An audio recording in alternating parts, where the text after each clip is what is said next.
Modèle, modélisation et management, trois notions du BIM. La modélisation des données de l'ouvrage est au cœur des pratiques numériques et collaboratives dans le domaine des travaux publics. Bien que cette démarche paraisse technologique, elle est avant tout humaine car très collective. Si l'évolution est digitale, la révolution est sans doute beaucoup plus culturelle. Cette vidéo décrypte les trois piliers d'une démarche de projet en BIM et les impacts pour les dirigeants d'entreprises de travaux, qu'il s'agisse des investissements réalisés dans les outils et la formation, des méthodes collectives de production de projets et de la gestion des contrats et des hommes que cela impose. 3M pour modèle, modélisation, management. Une démarche collaborative soutenue par le numérique. Le BIM est une démarche qui vise à mobiliser collectivement les compétences et l'expertise des professionnels et de leurs outils numériques. Cette approche, favorisant les pratiques numériques et collaboratives, doit s'imprégner au cœur de la culture de l'entreprise. Les outils numériques doivent alors contribuer et renforcer la communication entre les services, entre les partenaires d'un projet. Il est admis que le M du BIM est porteur de trois significations qui définissent ces exigences. BIM, le M de modèle.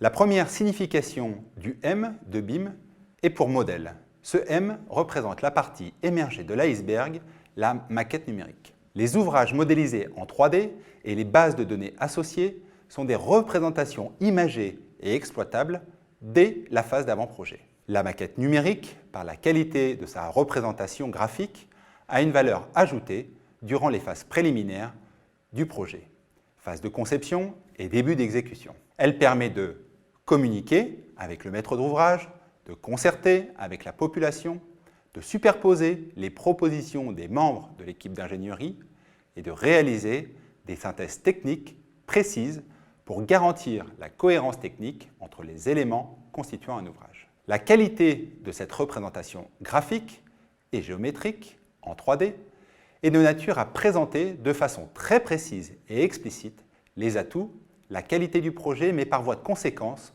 l'ensemble des incohérences techniques qui peuvent être présentes et qui vont être affinées au fur et à mesure des études. Ce point est essentiel car les revues de projet permettent d'anticiper certaines incohérences de conception qui n'apparaissent en général que sur le chantier, pénalisant le planning et le budget. Plus le projet avance et plus la maquette numérique va s'enrichir de ses attributs.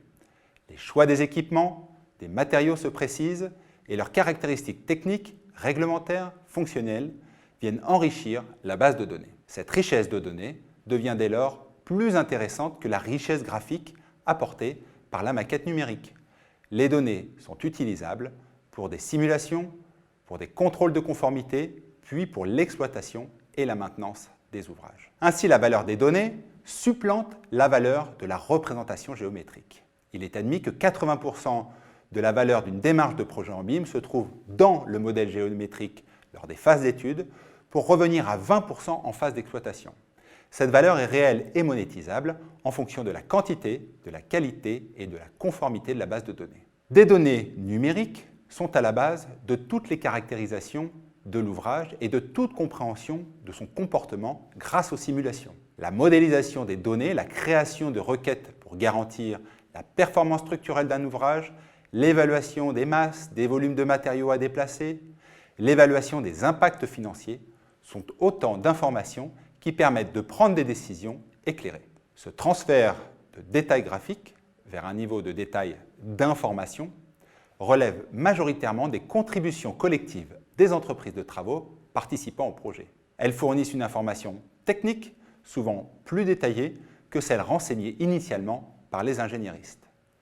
L'entreprise de travaux est en effet souvent décisionnaire des choix commerciaux s'agissant des équipements et des matériaux utilisés sur le chantier. Les attributs peuvent ainsi évoluer et être complétés au fur et à mesure depuis les phases d'études jusqu'aux phases de mise en exploitation de l'ouvrage. Ces entreprises de travaux deviennent des consommateurs majeurs de données, associés à la maquette numérique pour préparer leur chantier, leur carnet de détails, mais également des producteurs de données du fait de leurs besoins très techniques.